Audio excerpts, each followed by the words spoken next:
ನಮಸ್ಕಾರ. ಮುಖ್ಯಾಂಶಗಳು. ಇದೇ 20-21ರಂದು ಪ್ರಧಾನಿ ರಾಜ್ಯಕ್ಕೆ ಭೇಟಿ. ಬೆಂಗಳೂರು ಉಪನಗರ ರೈಲು ಯೋಜನೆ ಸೇರಿ ವಿವಿಧ ಅಭಿವೃದ್ಧಿ ಕಾರ್ಯಗಳಿಗೆ ಚಾಲನೆ.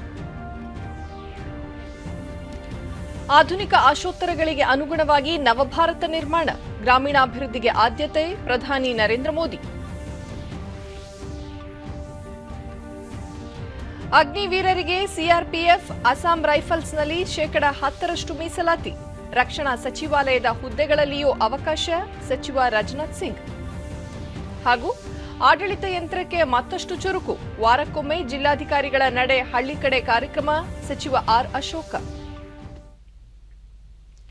ವಾರ್ತೆಗಳ ವಿವರ. ಪ್ರಧಾನಿ ನರೇಂದ್ರ ಮೋದಿ ಅವರು ಇದೇ 20 ಮತ್ತು 21ರಂದು 2 ದಿನಗಳ ರಾಜ್ಯ ಪ್ರವಾಸ ಕೈಗೊಳ್ಳಲಿದ್ದು, ಬೆಂಗಳೂರು ಮತ್ತು ಮೈಸೂರಿನಲ್ಲಿ ಪ್ರಮುಖ ಕಾರ್ಯಕ್ರಮಗಳಲ್ಲಿ ಪಾಲ್ಗೊಳ್ಳಲಿದ್ದಾರೆ. ಭೇಟಿಯ ಮೊದಲ ದಿನ ಬೆಂಗಳೂರು ಸಬರ್ಬನ್ ರೈಲು ಯೋಜನೆಗೆ ಶಂಕುಸ್ಥಾಪನೆ ಸೇರಿದಂತೆ ಹಲವು ಕಾರ್ಯಕ್ರಮಗಳ ಉದ್ಘಾಟನೆ ಮತ್ತು ಭೂಮಿ ಪೂಜೆ ನೆರವೇರಿಸಲಿರುವ ಹಿನ್ನೆಲೆಯಲ್ಲಿ ಕಾರ್ಯಕ್ರಮಗಳ ಸಿದ್ಧತೆಯನ್ನು ಮುಖ್ಯಮಂತ್ರಿ ಬಸವರಾಜ ಬೊಮ್ಮಾಯಿ ಬೆಂಗಳೂರಿನಲ್ಲಿಂದು ಪರಿಶೀಲನೆ ನಡೆಸಿದರು.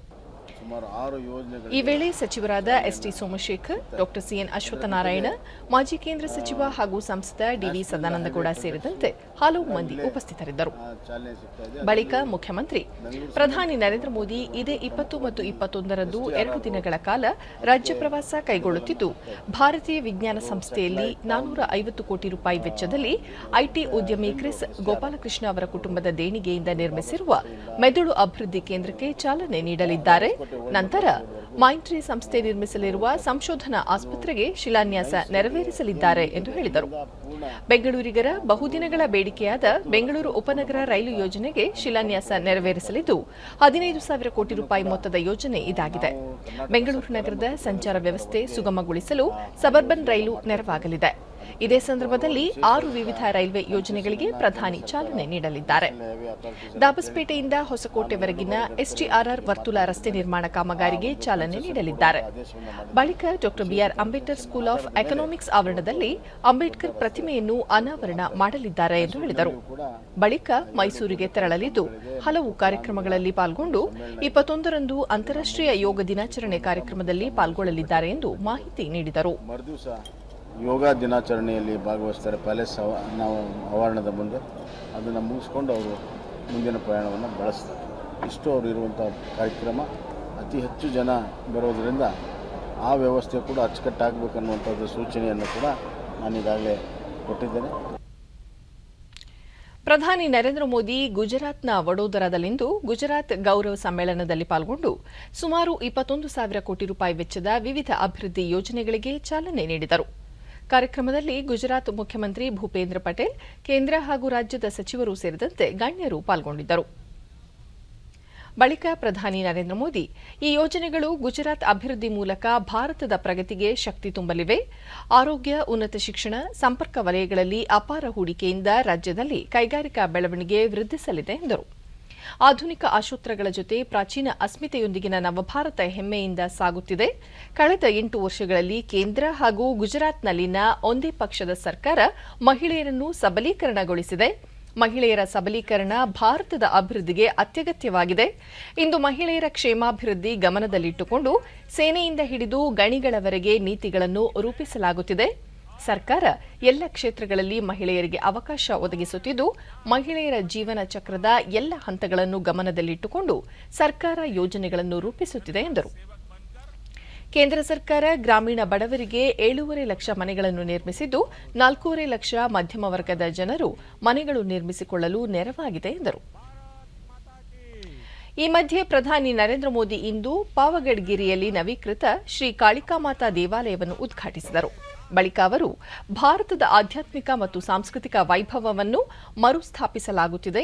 ಇಂದು ನವಭಾರತ ಆಧುನಿಕ ಆಕಾಂಕ್ಷೆಗಳೊಂದಿಗೆ ತನ್ನ ಪ್ರಾಚೀನ ಅಸ್ಮಿತೆಯಲ್ಲಿ ಜೀವಿಸುತ್ತಿದ್ದು, ಇದು ಹೆಮ್ಮೆಯ ಸಂಗತಿ ಎಂದರು. ಕಾಳಿಕಾದೇವಿ ಆಶೀರ್ವಾದದಿಂದ ಸ್ವಾಮಿ ವಿವೇಕಾನಂದರು ಸಾರ್ವಜನಿಕ ಸೇವೆಯಲ್ಲಿ ತೊಡಗಲು ಪ್ರೇರಣೆಯಾಯಿತು.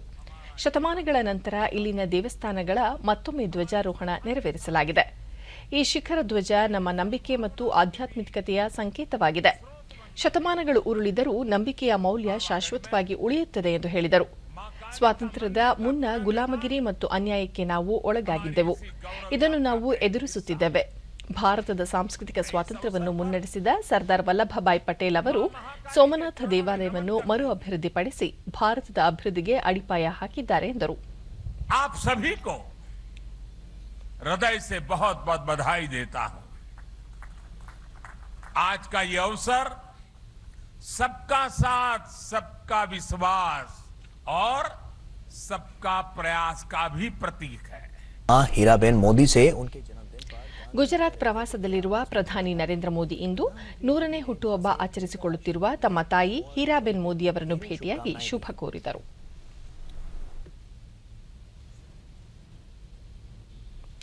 ಅಗ್ನಿವೀರರಿಗೆ ಕೇಂದ್ರೀಯ ಸಶಸ್ತ್ರ ಪೊಲೀಸ್ ಪಡೆಗಳು ಮತ್ತು ಅಸ್ಸಾಂ ರೈಫಲ್ಸ್ನ ನೇಮಕಾತಿಗಳಲ್ಲಿ ಶೇಕಡಾ 10ರಷ್ಟು ಹುದ್ದೆಗಳನ್ನು ಮೀಸಲಿಡಲು ಕೇಂದ್ರ ಗೃಹ ಸಚಿವಾಲಯ ನಿರ್ಧರಿಸಿದೆ. ನಿಗದಿತ ವಯೋಮಿತಿಗಿಂತ ಹೆಚ್ಚಾಗಿ 3 ವರ್ಷ ವಯೋಮಿತಿ ವಿನಾಯಿತಿ ನೀಡಲು ಸಹ ಸಚಿವಾಲಯ ಒಪ್ಪಿಗೆ ನೀಡಿದೆ. ರಕ್ಷಣಾ ಸಚಿವಾಲಯದಲ್ಲಿ ಶೇಕಡಾ 10ರಷ್ಟು ಹುದ್ದೆಗಳನ್ನು ಅಗ್ನಿವೀರರಿಗೆ ಮೀಸಲಿಡಲು ರಕ್ಷಣಾ ಸಚಿವ ರಾಜನಾಥ್ ಸಿಂಗ್ ಹೇಳಿದ್ದಾರೆ.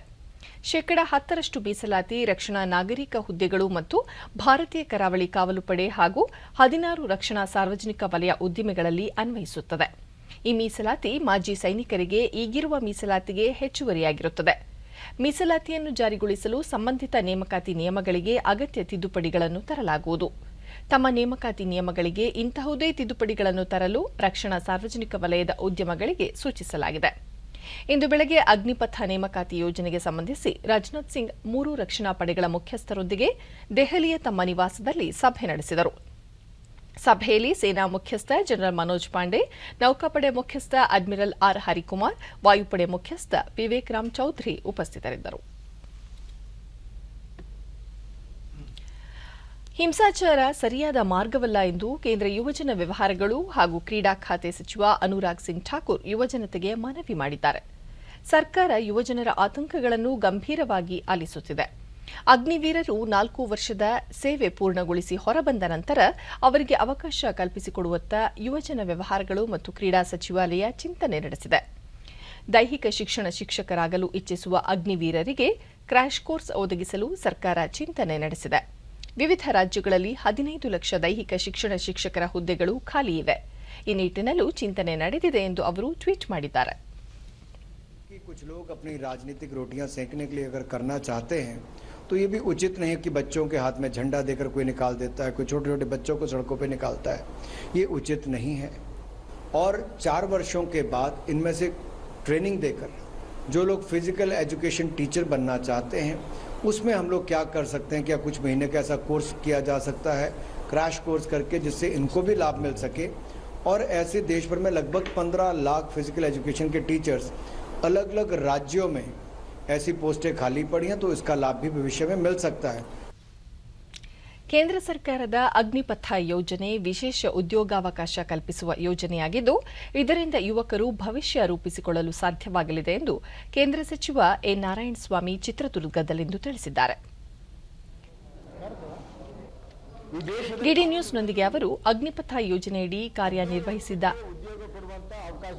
ಅಗ್ನಿವೀರರಿಗೆ ಭವಿಷ್ಯದಲ್ಲಿ ಉದ್ಯೋಗ ಕಲ್ಪಿಸಲು ಆದ್ಯತೆ ನೀಡುವುದಾಗಿ ಈಗಾಗಲೇ ಹಲವು ರಾಜ್ಯಗಳು ಘೋಷಿಸಿವೆ. ಇದು ಕೇವಲ ಗಡಿ ಕಾಯುವ ಕೆಲಸವಲ್ಲ, ಇದರಡಿ ತಾಂತ್ರಿಕ ಶಿಕ್ಷಣ ಒದಗಿಸಲಾಗುವುದು. ಇದರಿಂದ ಯುವಕರಿಗೆ ಹೆಚ್ಚಿನ ಅವಕಾಶಗಳು ಲಭಿಸಲಿವೆ ಎಂದರು. ಈ ಯೋಜನೆಯಡಿ ಸರ್ಕಾರದಿಂದ ವಿವಿಧ ಸವಲತ್ತುಗಳು ದೊರೆಯಲಿವೆ ಎಂದು ಹೇಳಿದರು. ಅಂತ ಯುವಕರಿಗೆ ವಿಶೇಷವಾದಂತ ಅಗ್ನಿಪಥ್ ಅಥವಾ ಅಗ್ನಿವೀರರ ಈ ನೇಮಕಾತಿಯಲ್ಲಿ ಅವಕಾಶ ಸಿಗ್ತದೆ. ಸರ್ಟಿಫಿಕೇಟ್ ಅಥವಾ ಅಲ್ಲಿ ಎಕ್ಸ್ ಸರ್ವಿಸ್ ಮ್ಯಾನ್ ಅಂತ ಆ ಸರ್ಟಿಫಿಕೇಟ್ ಇಂದ ರಾಜ್ಯ ಮತ್ತು ಕೇಂದ್ರದ ಅನೇಕ ಉದ್ಯೋಗ ಮೀಸಲಾತಿ ಸಿಗ್ತದೆ. ಕಳೆದ ಏಪ್ರಿಲ್ ಮತ್ತು ಮೇ ತಿಂಗಳಿನಲ್ಲಿ ನಡೆದ ದ್ವಿತೀಯ ಪಿಯುಸಿ ಪರೀಕ್ಷಾ ಫಲಿತಾಂಶ ಇಂದು ಪ್ರಕಟವಾಗಿದ್ದು, ಒಟ್ಟಾರೆ ಶೇಕಡಾ 61.88% ವಿದ್ಯಾರ್ಥಿಗಳು ತೇರ್ಗಡೆಯಾಗಿದ್ದಾರೆ. ಈ ಬಾರಿಯೂ ಬಾಲಕಿಯರು ಮೇಲುಗೈ ಸಾಧಿಸಿದ್ದು, ಶೇಕಡಾ 68.72% ಹಾಗೂ ಶೇಕಡಾ 55.22% ಬಾಲಕರು ಉತ್ತೀರ್ಣರಾಗಿದ್ದಾರೆ. ಒಟ್ಟು 6,83,563 ವಿದ್ಯಾರ್ಥಿಗಳು ಪರೀಕ್ಷೆ ಬರೆದಿದ್ದು, ಇದರಲ್ಲಿ 4,22,966 ಮಂದಿ ತೇರ್ಗಡೆ ಹೊಂದಿದ್ದಾರೆ ಎಂದು ಪ್ರಾಥಮಿಕ ಮತ್ತು ಪ್ರೌಢ ಶಿಕ್ಷಣ ಸಚಿವ ಬಿಸಿ ನಾಗೇಶ್ ತಿಳಿಸಿದ್ದಾರೆ. ಕಲಾ ವಿಭಾಗದಲ್ಲಿ ಶೇಕಡಾ 48.71, ವಾಣಿಜ್ಯ ವಿಭಾಗದಲ್ಲಿ ಶೇಕಡಾ 64.97, ವಿಜ್ಞಾನ ವಿಭಾಗದಲ್ಲಿ ಶೇಕಡಾ 72.53ರಷ್ಟು ವಿದ್ಯಾರ್ಥಿಗಳು ಮುಂದಿನ ಹಂತಕ್ಕೆ ಪ್ರವೇಶ ಪಡೆದಿದ್ದಾರೆ. ಗ್ರಾಮೀಣ ಪ್ರದೇಶದ ವಿದ್ಯಾರ್ಥಿಗಳು ಉತ್ತಮ ಸಾಧನೆ ಮಾಡಿದ್ದು, ಶೇಕಡಾ 62.18ರಷ್ಟು ಫಲಿತಾಂಶ ದಾಖಲಿಸಿದ್ದಾರೆ. ಶೇಕಡಾ 61.78ರಷ್ಟು ನಗರ ವಿದ್ಯಾರ್ಥಿಗಳು ಉತ್ತೀರ್ಣರಾಗಿದ್ದಾರೆ. ಶೇಕಡಾ 85ಕ್ಕಿಂತ ಹೆಚ್ಚಿನ ಪ್ರಮಾಣದಲ್ಲಿ ಉನ್ನತ ಶ್ರೇಣಿಯಲ್ಲಿ 91,106 ವಿದ್ಯಾರ್ಥಿಗಳು, 2,14,115 ವಿದ್ಯಾರ್ಥಿಗಳು ಪ್ರಥಮ ದರ್ಜೆ, 68,444 ವಿದ್ಯಾರ್ಥಿಗಳು ದ್ವಿತೀಯ ದರ್ಜೆ ಹಾಗೂ 49,301 ತೃತೀಯ ದರ್ಜೆಯಲ್ಲಿ ತೇರ್ಗಡೆ ಹೊಂದಿದ್ದಾರೆ. 14,210 ಶೇಕಡವಾರು 52.84 ಮಕ್ಕಳು ಪಾಸ್ ಆಗಿದ್ದಾರೆ. ಅನುದಾನಿತ ಪದವಿ ಪೂರ್ವದಲ್ಲಿ 62.05, ಅನುದಾನಿತ ರಹಿತದಲ್ಲಿ 76.50. ಪ್ರತಿ ಸಲ ಹೆಂಗೆ ಅನುದಾನ ರಹಿತ ಪದವಿ ಪೂರ್ವ ಕಾಲೇಜುಗಳು ಈ ಸಲನೂ ಚೆನ್ನಾಗಿ ಮಾಡಿದೆ. ನಮ್ಮ ಸರ್ಕಾರಿ ಕಾಲೇಜುಗಳು ಹೋದ ಸಲಿಗಿಂತ 20ಕ್ಕಿಂತ ಒಂಚೂರು ಚೆನ್ನಾಗಿ ಮಾಡಿದ್ದಾರೆ. ಹೋದ ಸಲ 2020ರಲ್ಲಿ ಸರ್ಕಾರಿ ಪದವಿ ಪೂರ್ವ ಕಾಲೇಜುಗಳು ದಕ್ಷಿಣ ಕನ್ನಡ ಜಿಲ್ಲೆಯಲ್ಲಿ ಶೇಕಡಾ 88.02, ಉಡುಪಿಯಲ್ಲಿ ಶೇಕಡಾ 88.32 ಹಾಗೂ ವಿಜಯಪುರದಲ್ಲಿ ಶೇಕಡಾ 71.14ರಷ್ಟು ವಿದ್ಯಾರ್ಥಿಗಳು ಉತ್ತೀರ್ಣರಾಗಿ ಮೊದಲ 3 ಸ್ಥಾನ ಗಳಿಸಿದ್ದಾರೆ. ಚಿತ್ರದುರ್ಗದಲ್ಲಿ ಶೇಕಡಾ 49.31ರಷ್ಟು ವಿದ್ಯಾರ್ಥಿಗಳು ಉತ್ತೀರ್ಣರಾಗಿ ಕೊನೆಯ ಸ್ಥಾನದಲ್ಲಿದೆ. ಕಲಾ ವಿಭಾಗದಲ್ಲಿ ಬಳ್ಳಾರಿಯ ಕೂಡ್ಲಿಗಿ ತಾಲೂಕಿನ ಇಂದು ಪಿಯು ಕಾಲೇಜಿನ ಶ್ವೇತಾ ಭೀಮಶಂಕರ್ ಬೈರೇಗೌಡ 600ಕ್ಕೆ 594 ಅಂಕ ಗಳಿಸಿ ಮೊದಲ ಸ್ಥಾನ ಗಳಿಸಿದ್ದು, ವಾಣಿಜ್ಯ ವಿಭಾಗದಲ್ಲಿ ಬೆಂಗಳೂರಿನ ದಾಸನಪುರದ ಬಿಜಿಎಸ್ ಕಾಲೇಜಿನ ನೀಲು ಸಿಂಗ್ 596 ಅಂಕ ಗಳಿಸಿ ಅಗ್ರಸ್ಥಾನ ಪಡೆದಿದ್ದಾರೆ. ವಿಜ್ಞಾನ ವಿಭಾಗದಲ್ಲಿ ಬೆಂಗಳೂರಿನ ಜಯನಗರದ ಆರ್ವಿಪಿಯು ಕಾಲೇಜಿನ ಸಿಮ್ರಾನ್ ಸ್ನೇಹರಾವ್ 598 ಅಂಕಗಳನ್ನು ಪಡೆದು ರಾಜ್ಯಕ್ಕೆ ಮೊದಲಿಗರಾಗಿದ್ದಾರೆ. ಏನಾಗಿದೆ ಅನ್ನುವಂಥದ್ದು ಅದನ್ನು ಕಾಯ್ತಾ ಕೂತಿದ್ದು ಪ್ರತಿ ಸಲ ನಮ್ಗೆ ಏನಾಗುತ್ತೆ ಅಂದರೆ ಶುಲ್ಕವನ್ನು ಕಟ್ಟುವಂಥದ್ರಲ್ಲಿ ನಿಧಾನ ಆಗಿ ನೆಕ್ಸ್ಟ್ ಎಕ್ಸಾಮ್ನ ನಾವು ಮಾಡೋದಕ್ಕೆ ನಮ್ಗೆ ನಿಧಾನ ಆಗ್ತಾಯಿದೆ. ಆ ಮಕ್ಕಳುಗಳು ಮತ್ತೆ ಮರುಪರೀಕ್ಷೆಯಲ್ಲಿ ಪಾಸ್ ಆದರೆ ಡಿಗ್ರಿ ಸೇರೋದಕ್ಕೆ ಅಥವಾ ಮುಂದಿನ ಶಿಕ್ಷಣ ಮಾಡೋದಕ್ಕೆ ಲೇಟ್ ಆಗುತ್ತೆ. ಆ ಕಾರಣದಿಂದ ಮಕ್ಕಳಲ್ಲಿ ಮನವಿ ಮಾಡ್ತೀವಿ, ಯಾರ್ಯಾರಿಗೆ ರಿಸಲ್ಟ್ ಬಂದಾದಮೇಲೆ ತಮ್ಮ ಉತ್ತೀರ್ಣ ಆಗಿಲ್ಲ ಅನ್ನುವಂಥವ್ರು ಮರುಪರೀಕ್ಷೆಗೆ ಕಟ್ಟುವಂಥದ್ದನ್ನು ಲೇಟ್ ಮಾಡಬೇಡಿ. ಯಾರೋ ಕೆಲವೇ ಮಕ್ಕಳು ಲೇಟ್ ಮಾಡಿದ್ರು ನಮಗೆ ಅವ್ರಿಗೋಸ್ಕರ ನಾವು ಎಕ್ಸ್ಟೆಂಡ್ ಮಾಡಿದ್ರೆ ಮತ್ತೆ ನಮ್ಮ ಒಟ್ಟು ಪ್ರೋಸೆಸ್ಸು ಲೇಟ್ ಆಗುತ್ತೆ. ಅದಕ್ಕೆ ಎಕ್ಸಾಮ್ ಟೈಮ್ ಪ್ರಕಾರನೇ ಎಕ್ಸಾಮ್. ಅಂತಾರಾಷ್ಟ್ರೀಯ ಯೋಗ ದಿನಾಚರಣೆ ಕಾರ್ಯಕ್ರಮದಲ್ಲಿ ಪ್ರಧಾನಿ ನರೇಂದ್ರ ಮೋದಿ ಅವರು ಪಾಲ್ಗೊಳ್ಳಲಿರುವ ಹಿನ್ನೆಲೆಯಲ್ಲಿ ಮೈಸೂರಿನ ಅರಮನೆ ಆವರಣದಲ್ಲಿ ನಡೆಯುತ್ತಿರುವ ಅಂತಿಮ ಸಿದ್ಧತೆಗಳನ್ನು ಜಿಲ್ಲಾ ಉಸ್ತುವಾರಿ ಹಾಗೂ ಸಹಕಾರ ಸಚಿವ ಎಸ್ಟಿ ಸೋಮಶೇಖರ್ ಪರಿಶೀಲನೆ ನಡೆಸಿದರು. ಸಂಸದ ಪ್ರತಾಪ್ ಸಿಂಹ ಸೇರಿದಂತೆ ಮೈಸೂರು ಜಿಲ್ಲಾಡಳಿತ ಹಾಗೂ ಮಹಾನಗರ ಪಾಲಿಕೆಯ ಅಧಿಕಾರಿಗಳು ಪಾಲ್ಗೊಂಡಿದ್ದರು.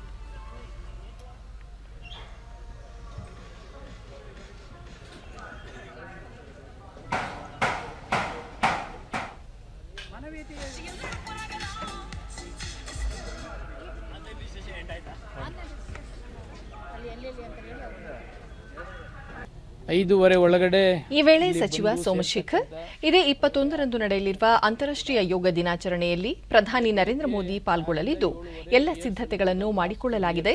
ನಾಳೆ ಅಂತಿಮ ಹಂತದ ತಾಲೀಮು ನಡೆಯಲಿದೆ ಎಂದರು. ಯೋಗ ದಿನಾಚರಣೆಯಲ್ಲಿ 12,000 ಮಂದಿ ನೋಂದಾಯಿಸಿಕೊಂಡಿದ್ದಾರೆ. ಕಾರ್ಯಕ್ರಮದಲ್ಲಿ ಭಾಗಿಯಾಗುವವರು ಕೋವಿಡ್ ಸೋಂಕು ಪತ್ತೆ ಪರೀಕ್ಷೆಯ ನೆಗೆಟಿವ್ ವರದಿ ಹೊಂದಿರಬೇಕು ಅಥವಾ 2 ಡೋಸ್ ಲಸಿಕೆ ಕಡ್ಡಾಯವಾಗಿ ಪಡೆದಿರಬೇಕು.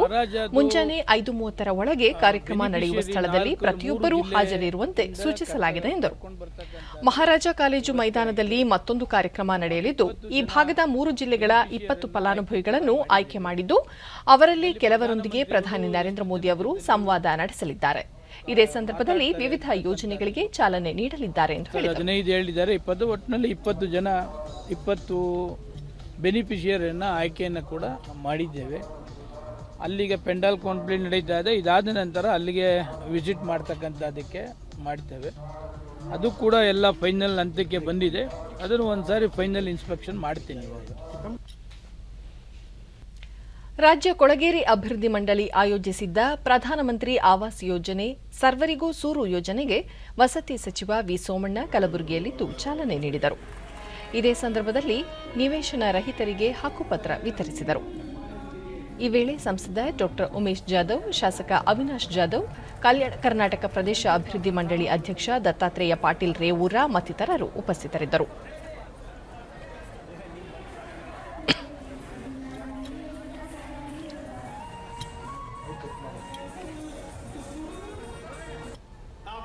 ನಂತರ ವಿ ಸೋಮಣ್ಣ ಸೂರು ಇಲ್ಲದವರಿಗೆ ಸೂರು ನೀಡುವ ವಸತಿ ಯೋಜನೆಯನ್ನು ಕಲಬುರಗಿಯಲ್ಲಿ ಶೀಘ್ರ ಜಾರಿಗೊಳಿಸಲಾಗುವುದು. ಗ್ರಾಮೀಣ ಭಾಗದ ಬಡ ಕುಟುಂಬಗಳಿಗೆ ವಸತಿ ನೀಡಲು ಸ್ಥಳದಲ್ಲಿಯೇ ಕಾರ್ಯಾದೇಶ ನೀಡುವ ಯೋಜನೆ ಜುಲೈ 31ರೊಳಗೆ ಮುಕ್ತಾಯಗೊಳಿಸಿ 15ರೊಳಗೆ ಕೆಲಸ ಆರಂಭಿಸಲಾಗುವುದು ಎಂದು ಹೇಳಿದರು. ಈಗಾಗಲೇ ಕೋಲಾರದಲ್ಲಿ ಈ ಕಾರ್ಯ ಆರಂಭವಾಗಿದೆ.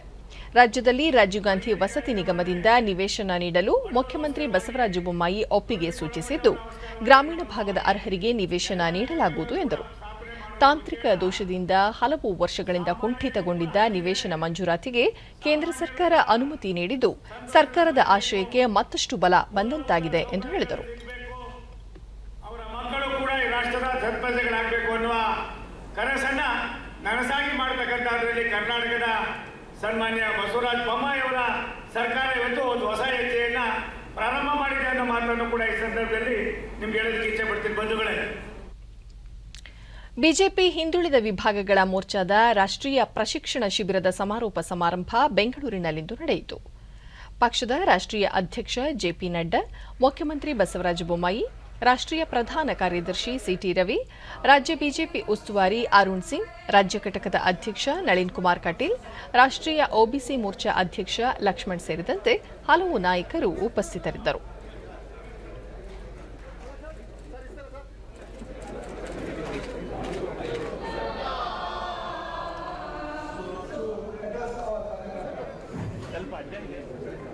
ಕೇಂದ್ರ ಮತ್ತು ರಾಜ್ಯ ಸುದ್ದಿಗಾರರೊಂದಿಗೆ ಶಾಸಕ ಎಸ್ಆರ್ ವಿಶ್ವನಾಥ್, ದೇಶದಲ್ಲಿ 50% ಇತರೆ ಹಿಂದುಳಿದ ವರ್ಗಗಳಿಗೆ ಸೇರಿದ ಜನಸಮುದಾಯವಿದೆ. ಈ ಸಮುದಾಯಗಳಿಗೆ ಕೇಂದ್ರ ಮತ್ತು ರಾಜ್ಯ ಸರ್ಕಾರಗಳು ಜಾರಿ ಮಾಡುವ ಯೋಜನೆಗಳನ್ನು ತಲುಪಿಸಲು ಕೈಗೊಳ್ಳಬೇಕಾದ ಕ್ರಮಗಳ ಕುರಿತಂತೆ ಸಭೆಯಲ್ಲಿ ನಾಯಕರು ಮನವರಿಕೆ ಮಾಡಿಕೊಟ್ಟಿದ್ದಾರೆ ಎಂದು ತಿಳಿಸಿದರು. ಒಬಿಸಿ ಜನಾಂಗವನ್ನು ಸಂಘಟನೆ ಮಾಡೋ ದೃಷ್ಟಿಯಿಂದ ಏನೇನು ಕಾರ್ಯತಂತ್ರಗಳನ್ನು ರೂಪಿಸಬೇಕು ಮತ್ತು ಯಾವ ರೀತಿ ಸೋಷಿಯಲ್ ಮೀಡಿಯಾದಲ್ಲಿ ಯಾವ ಥರ ನಾವು ಪ್ರಚಾರ ಮಾಡಬೇಕು, ಮೀಡಿಯಾದಲ್ಲಿ ಯಾವ ರೀತಿ ನಾವು ಇದನ್ನು ಕವರೇಜ್ ಮಾಡಿಸ್ಬೇಕು ಮತ್ತು ನಮ್ಮ ರಾಷ್ಟ್ರೀಯ ನಾಯಕರುಗಳನ್ನು ಎಲ್ಲೆಲ್ಲಿ ಕರೆಸಿ ಈ ಒಂದು ಒಬಿಸಿ ಜನಾಂಗ ಏನಿದೆ ಅದನ್ನು ಭಾಳ ಪ್ರಬಲವಾಗಿ ಭಾರತೀಯ ಜನತಾ ಪಾರ್ಟಿ ಬೆಂಬಲಿತರನ್ನಾಗಿ ಯಾವ ರೀತಿ ಮಾಡಬೇಕು ಅಂತಕ್ಕಂಥದ್ದು 3 ದಿನಗಳಿಂದ ಕೂಡ ನಡೀತಾ ಇದೆ. ಜಮ್ಮು ಕಾಶ್ಮೀರದಿಂದ ಹಿಡಿದು ಎಲ್ಲ ರಾಜ್ಯಗಳ ಪ್ರತಿನಿಧಿಗಳು ಕೂಡ ಈ ಕಾರ್ಯಕ್ರಮದಲ್ಲಿ 3 ದಿನಗಳು ಭಾಗವಹಿಸ್ತಾ ಇದ್ದಾರೆ. ಬಿಡುವಿಲ್ಲದ ಕಾರ್ಯಕ್ರಮ. ದೇಶದಲ್ಲಿ ಒಬಿಸಿ ಜನಾಂಗ ಏನಿದೆ ಅವರ ಸಮಸ್ಯೆಗಳೇನು, ಅವರು ಎದುರಿಸ್ತಾ ಇರ್ತಕ್ಕಂಥ ಆ ಸಮಸ್ಯೆಗಳಿಗೆ ಪರಿಹಾರ ಏನು ಎಲ್ಲವನ್ನು ಕೂಡ ಆ ಪ್ರತಿನಿಧಿಗಳಿಂದ ಕೂಡ ನಮ್ಮ ಮುಖಂಡರುಗಳೆಲ್ಲ ಕೂಡ ಕೇಳಿ ಅದನ್ನೆಲ್ಲ ಕೂಡ ನೋಟ್ ಮಾಡ್ಕೊಂಡಿದ್ದಾರೆ. ಮುಂದಿನ ದಿನಗಳಿಂದ ಸರ್ಕಾರದಲ್ಲಿ ನಾವು ಇನ್ನೂ ಹೆಚ್ಚು ಏನೇನು ಸೌಲಭ್ಯಗಳನ್ನು ಕೊಡಬಹುದು ಅಂತಕ್ಕಂಥದ್ರ ಬಗ್ಗೆ ಚಿಂತನೆ ಕೂಡ ನಡೀತಾ ಇದೆ. ಧಾರ್ಮಿಕ ಮತ್ತು ಸಾಂಸ್ಕೃತಿಕ ಪುನರುಜ್ಜೀವನದ ಅಗತ್ಯವಿದ್ದು, ಧರ್ಮ, ಆಧ್ಯಾತ್ಮಿಕತೆ, ಸಂಸ್ಕೃತಿಯನ್ನು ಮೈಗೂಡಿಸಿಕೊಂಡಾಗ ಜಗತ್ತಿನಲ್ಲಿ ವಿಶ್ವಶಾಂತಿ ವಿಸ್ತರಿಸುವ ಕೆಲಸ ಆಗಲಿದೆ ಎಂದು ರಾಜ್ಯಪಾಲ ಥಾವರ್ಚಂದ್ ಗೆಹ್ಲೋಟ್ ಬೆಂಗಳೂರಿನಲ್ಲಿಂದು ಹೇಳಿದ್ದಾರೆ. ಶೇಷಾದ್ರಿಪುರಂನ ಇಸ್ಕಾನ್ನಲ್ಲಿ ನಿರ್ಮಾಣವಾಗಿರುವ ಜಗನ್ನಾಥ ದೇವಾಲಯ ಉದ್ಘಾಟಿಸಿ ಅವರು, ತತ್ವಶಾಸ್ತ್ರ, ಧರ್ಮ, ಆಧ್ಯಾತ್ಮಿಕತೆ ಮತ್ತು ಸಂಸ್ಕೃತಿ ಬಹಳ ಪುರಾತನವಾಗಿದೆ ಮತ್ತು ಲೋಕ ಕಲ್ಯಾಣ ಹಾಗೂ ಶಾಂತಿಯ ದಿಸೆಯಲ್ಲಿ ಅನುಕರಣೀಯವಾಗಿದೆ ಎಂದು ತಿಳಿಸಿದರು. ಭಾರತೀಯ ಸಂಸ್ಕೃತಿ ವಸುದೈವ ಕುಟುಂಬ ಮನೋಭಾವದಿಂದ ಪ್ರೇರೇಪಿತವಾಗಿದೆ. ಹೀಗಾಗಿ ಸಹೋದರತ್ವ, ಸಮಾನತೆ, ಸಾಮರಸ್ಯವನ್ನು ಪ್ರೇರೇಪಿಸುತ್ತಿದೆ ಎಂದು ತಿಳಿಸಿದ್ದಾರೆ. ತುಮಕೂರಿನ ಮಾಯಸಂದ್ರದಲ್ಲಿಂದು ಹಮ್ಮಿಕೊಂಡಿದ್ದ ಜಿಲ್ಲಾಧಿಕಾರಿಗಳ ನಡೆ ಹಳ್ಳಿಯ ಕಡೆ ಕಾರ್ಯಕ್ರಮಕ್ಕೆ ಕಂದಾಯ ಸಚಿವ ಆರ್ ಅಶೋಕ ಚಾಲನೆ ನೀಡಿದರು. ಈ ಸಂದರ್ಭದಲ್ಲಿ ರಾಜ್ಯಸಭೆಗೆ ಆಯ್ಕೆಯಾಗಿರುವ ಜಗ್ಗೇಶ್ ಸೇರಿದಂತೆ ಮತ್ತಿತರರು ಉಪಸ್ಥಿತರಿದ್ದರು. ಇದೇ ವೇಳೆ ಗ್ರಾಮಸ್ಥರಿಂದ ಆರ್ ಅಶೋಕ ಅಹವಾಲು ಸ್ವೀಕರಿಸಿದರು.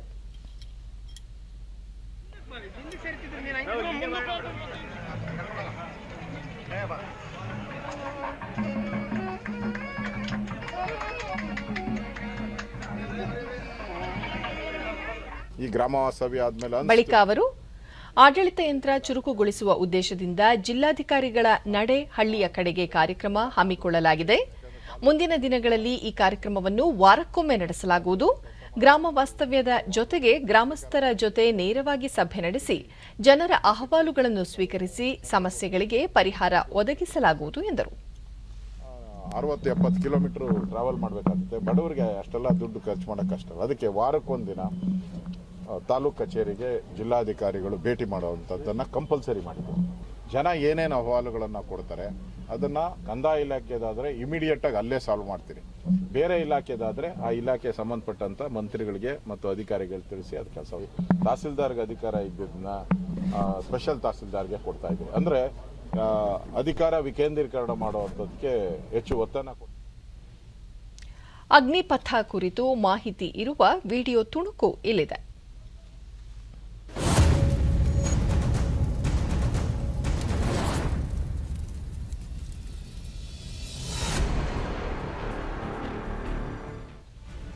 ಹೃದಯದಲ್ಲಿ ಬೆಂಕಿ ಮಿಡಿಯುತ್ತಿದೆ ದೇಶ ರಕ್ಷಣೆಗಾಗಿ.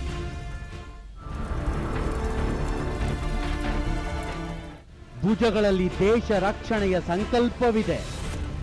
ಅಪಾಯಗಳೊಂದಿಗೆ ಸೆಣಸುವ ರೋಮಾಂಚನವು ನಿನ್ನ ನರನಾಡಿಗಳಲ್ಲಿ ಓಡುತ್ತಿದೆ. ಈ ಆಟದಲ್ಲಿ ನಿನ್ನ ಹೋಲುವವರು ಮತ್ತೊಬ್ಬರಿಲ್ಲ. ಯುವಕನು ನೀನು, ದೇಶದ ಪ್ರಾಣವು ನೀನು. ಈ ಅವಕಾಶವಿರುವುದು ನಿನಗಾಗಿ ಮತ್ತು ನಿನ್ನವರಿಗಾಗಿ. ಅಭಿಮಾನದಿಂದ ಕೂಡಿದ ಉಜ್ವಲ ಭವಿಷ್ಯವೊಂದನ್ನು ರೂಪಿಸಲು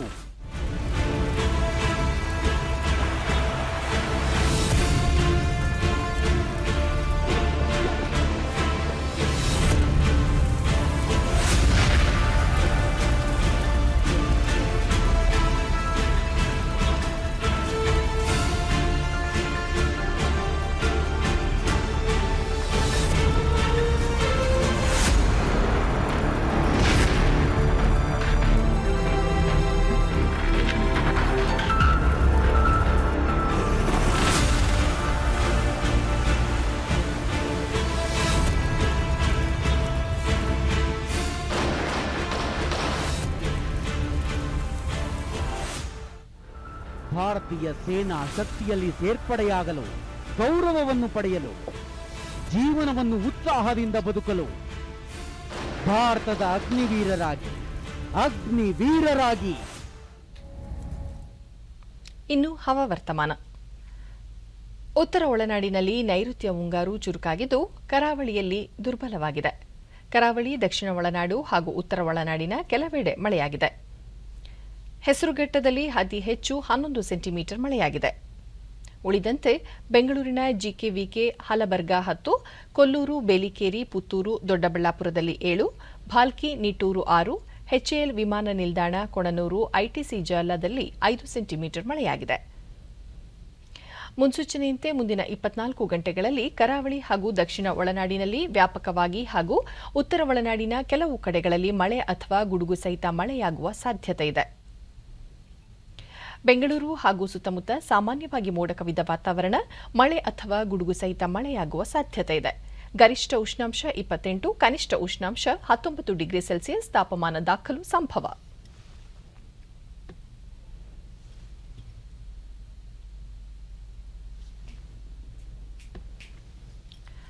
ಅಗ್ನಿಪಥ ಯೋಜನೆ ಕುರಿತು ಮಾಹಿತಿ ನೀಡುವ ವಿಡಿಯೋ ತುಣುಕು ಇಲ್ಲಿದೆ.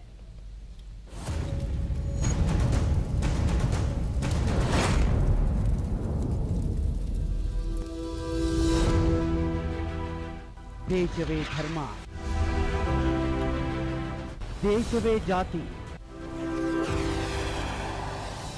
ದೇಶವಾಗಿದೆ ನಿನ್ನ ಗುರುತು. ದೇಶ ರಕ್ಷಣೆಯ ಹೊಣೆ ಹೊತ್ತು ನೀನು ಅಗ್ನಿವೀರ, ಮುನ್ನಡೆ ನಿನ್ನ ದಾರಿಯಲ್ಲಿ.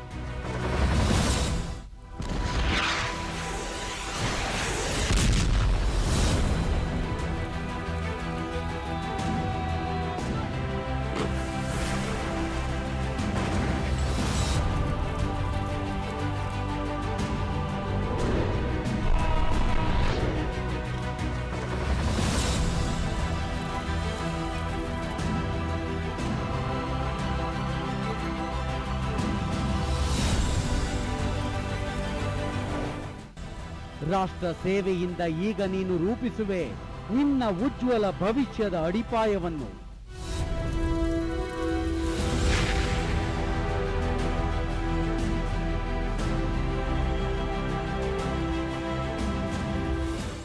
ಹೊಸ ಹೊಸ ಕೌಶಲ್ಯಗಳನ್ನು ಪಡೆದು ಸಿಗುವುದು ದೇಶಕ್ಕೆ ಶಕ್ತಿಶಾಲಿ ಆತ್ಮನಿರ್ಭರ ಭಾರತದ ಕಾಣಿಕೆಯೊಂದು.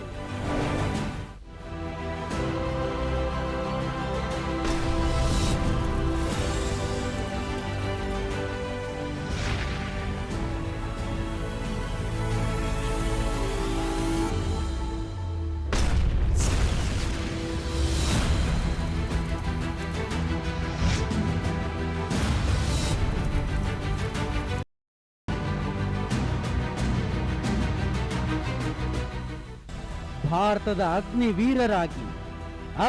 ವೀರರಾಗಿ. ಕೊನೆಯಲ್ಲಿ ಮತ್ತೊಮ್ಮೆ ಮುಖ್ಯಾಂಶಗಳು. ಇದೇ 20-21ರಂದು ಪ್ರಧಾನಿ ರಾಜ್ಯಕ್ಕೆ ಭೇಟಿ. ಬೆಂಗಳೂರು ಉಪನಗರ ರೈಲು ಯೋಜನೆ ಸೇರಿ ವಿವಿಧ ಅಭಿವೃದ್ಧಿ ಕಾರ್ಯಗಳಿಗೆ ಚಾಲನೆ. ಆಧುನಿಕ ಆಶೋತ್ತರಗಳಿಗೆ ಅನುಗುಣವಾಗಿ ನವಭಾರತ ನಿರ್ಮಾಣ, ಗ್ರಾಮೀಣಾಭಿವೃದ್ಧಿಗೆ ಆದ್ಯತೆ, ಪ್ರಧಾನಿ ನರೇಂದ್ರ ಮೋದಿ. ಅಗ್ನಿವೀರರಿಗೆ ಸಿಆರ್ಪಿಎಫ್, ಅಸ್ಸಾಂ ರೈಫಲ್ಸ್ನಲ್ಲಿ 10% ಮೀಸಲಾತಿ. ರಕ್ಷಣಾ ಸಚಿವಾಲಯದ ಹುದ್ದೆಗಳಲ್ಲಿಯೂ ಅವಕಾಶ, ಸಚಿವ ರಾಜನಾಥ್ ಸಿಂಗ್. ಹಾಗೂ ಆಡಳಿತ ಯಂತ್ರಕ್ಕೆ ಮತ್ತಷ್ಟು ಚುರುಕು, ವಾರಕ್ಕೊಮ್ಮೆ ಜಿಲ್ಲಾಧಿಕಾರಿಗಳ ನಡೆ, ಹಳ್ಳಿ ಕಡೆ ಕಾರ್ಯಕ್ರಮ, ಸಚಿವ ಆರ್ ಅಶೋಕ್. ನಮ್ಮ ವಾರ್ತಾ ಪ್ರಸಾರವನ್ನು ನೀವು ಡಿಡಿ ಚಂದನ ನ್ಯೂಸ್ ಯೂಟ್ಯೂಬ್ ಚಾನೆಲ್ನಲ್ಲೂ ವೀಕ್ಷಿಸಬಹುದು. ನಮ್ಮ ಮುಂದಿನ ವಾರ್ತಾ ಪ್ರಸಾರ ರಾತ್ರಿ 9 ಗಂಟೆಗೆ. ನಮಸ್ಕಾರ.